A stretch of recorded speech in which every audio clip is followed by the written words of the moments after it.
दोस्तों ये बात तो हम सब अच्छी तरह से जानते हैं कि जहां आज फिलिस्तीन और इजराइल जैसे दो देश मौजूद हैं, वहां पर किसी दौर में सिर्फ और सिर्फ एक ही देश हुआ करता था और वो था फिलिस्तीन। इसी देश का उस पूरे इलाके पर हुक्म चलता था और फिलिस्तीन नाम का ये देश सल्तनत उस्मानिया के अंडर में आया करता था। वही सल्तनत उस्मानिया के जिसको इतिहास न सिर्फ सबसे बड़ी सल्तनत मानता है बल्कि मुस्लिम हिस्ट्री की सबसे लंबे वक्त तक राज करने वाली सल्तनत के रूप में भी सल्तनत उस्मानिया को ही माना जाता है। लेकिन दोस्तों अब सबसे अजीब और अहम बात यह है कि जब आज से 100 साल पहले इस जगह पर सिर्फ और सिर्फ एक ही देश था, यानी कि फिलिस्तीन ही था और फिलिस्तीन ही वहाँ पर आबाद हुआ करता था, तो वहाँ पर अचानक से ये इजराइल नामी देश और इजराइल के लोग कैसे आ गए आखिर? पिछले 100 सालों में ऐसा क्या हो गया था कि जिसकी वजह से जहाँ पिछले दौर में यहूदियों का नामो निशान नहीं था जिस देश में, वही जगह पर आज जहाँ सिर्फ यहूदी आबाद नहीं है बल्कि अपना एक ताकतवर देश बनाने में भी कामयाब हो चुके हैं। तो दोस्तों यहाँ हम आपको बताते चलें कि इजराइल देश भले ही 1948 में वजूद में आया हो, 1948 में बना हो, लेकिन इसको बनाने की तैयारियां सैकड़ों साल पहले ही यानी कई सौ साल पहले ही शुरू कर दी गई थी। और दोस्तों जब भी इजराइल को बनने की बात की जाती है तो जिस इंसान का नाम सबसे पहले लिया जाता है तो वो शख्स कोई और नहीं, वो इंसान कोई और नहीं बल्कि हर्जल ही था। वही हर्जल जिसको थियोडोर हर्जल के नाम से जाना जाता है।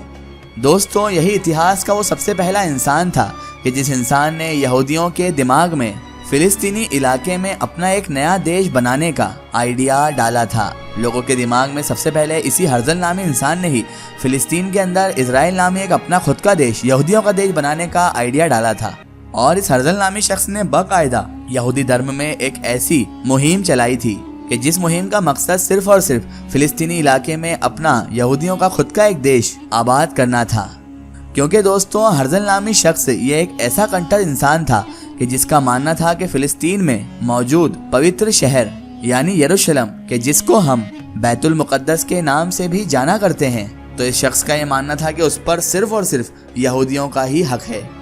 इसीलिए पूरी दुनिया के यहूदियों को चाहिए कि वो फिलिस्तीनी इलाके में जाकर आबाद हो जाएं और वहीं पर अपना एक यहूदी देश भी कायम करें। दोस्तों जिस दौर में हर्जल नाम का ये इंसान पूरे यूरोप में घूम घूम कर यहूदियों को एक करने की कोशिश कर रहा था,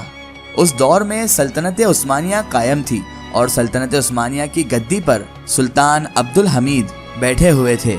वही सुल्तान अब्दुल हमीद कि जिन्हें सल्तनत उस्मानिया जैसी अजीम सल्तनत का आखिरी ताकतवर सुल्तान भी माना जाता है। क्योंकि दोस्तों भले ही इनके बाद भी सल्तनत उस्मानिया में 2 सुल्तान और भी हुए थे,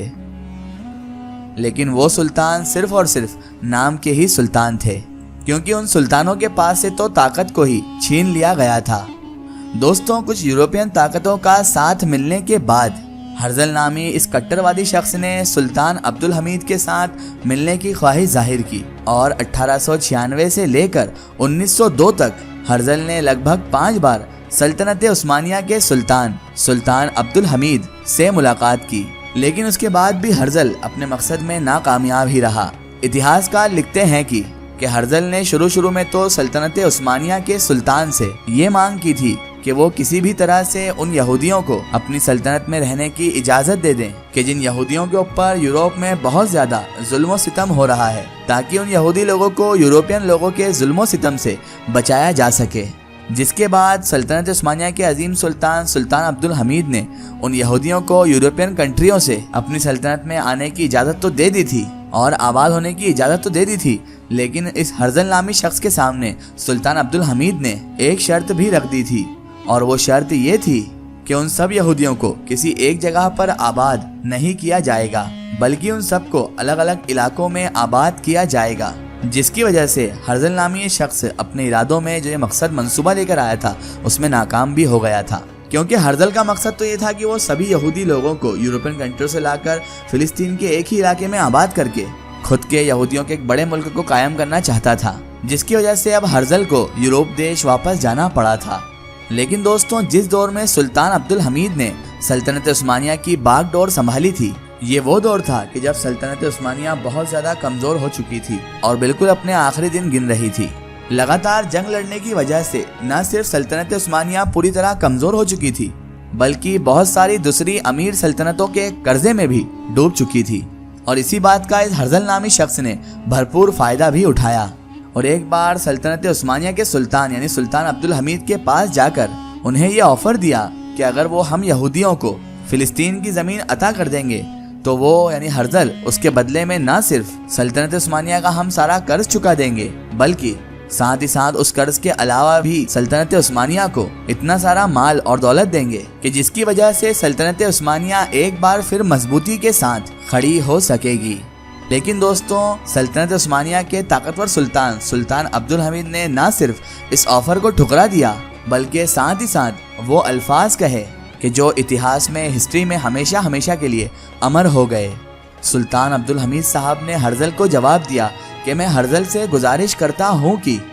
वो आइंदा कभी भी इस टॉपिक के बारे में सोचे भी ना, क्योंकि फिलिस्तीन सिर्फ मेरी ज़मीन नहीं है बल्कि पूरी उम्मत मुस्लिमा की जागीर है। इसीलिए इस ज़मीन का मैं अपनी तरफ से 1 इंच भी फरोख्त यानी बेच नहीं सकता हूँ, क्योंकि इस ज़मीन के लिए मेरे आबा व अजदाद की बहुत सारी कुर्बानियाँ भी हैं। न सिर्फ कुर्बानियाँ बल्कि इस सरजमीन में बहुत सारे मुसलमानों का खून शामिल है। इसीलिए हर्जल और उसकी टीम को चाहिए कि वो अपना सारा पैसा जो लाखों और करोड़ों में है वो पैसा अपने पास ही रख ले, क्योंकि खुदा ना खास्ता अगर सल्तनत का शिराजा बिखर गया यानी अगर सल्तनत उस्मानिया ख़त्म भी हो गई तो वो इस सरजमीन को फ्री में हासिल कर लेंगे। लेकिन जब तक मैं अब्दुल हमीद जिंदा हूँ तब तक वो इस सरजमीन को किसी भी हालत में हासिल नहीं कर सकते हैं। उसके बाद सुल्तान अब्दुल हमीद ने फ्यूचर में आने वाले खतरे को भांपते हुए यहूदियों के ऊपर फिलिस्तीनी इलाके में ज़मीन खरीदने पर पाबंदी लगा दी थी। लेकिन दोस्तों, पाबंदी के बावजूद भी उसी दौर से जो यहूदी लोग थे उन्होंने फिलिस्तीन में ज़मीनें खरीदना शुरू कर दी थी। और बदकिस्मती से सुल्तान अब्दुल हमीद के बाद सल्तनत उस्मानिया और भी ज़्यादा कमज़ोर हो गई। यहाँ तक कि जब फर्स्ट वर्ल्ड वॉर हुआ यानी पहला विश्व युद्ध हुआ तो उसमें हार जाने के बाद सल्तनत उस्मानिया पूरी तरह से ही ख़त्म हो गई थी और फिलिस्तीन का ये पूरा इलाका कि जहाँ पर अब कुछ यहूदी भी आबाद हो चुके थे, ये पूरा का पूरा बरतानिया यानी कि इंग्लैंड के कब्जे में आ गया था। और फिर जिसको आखिरकार 1948 में आधा आधा बांट भी दिया गया था। और इस तरह से हमारी दुनिया का पहला यहूदी देश यानी कि इजराइल वजूद में आया था। दोस्तों, आज भी उस पूरे इजराइल देश में हर्जल नाम के उस इंसान को वो इज्जत दी जाती है जो हमारे देश भारत में महात्मा गांधी जी को दी जाती है। आज भी इजराइल देश में हर्जल नाम के उस इंसान की बहुत सारे स्टैच्यू भी मौजूद हैं।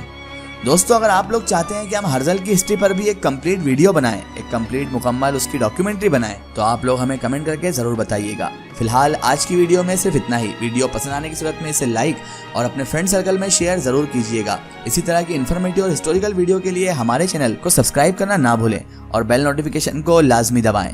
फिर मुलाकात होगी एक नई इन्फॉर्मेटिव और हिस्ट्री के वीडियो के साथ। तब तक के लिए खुदा हाफिज।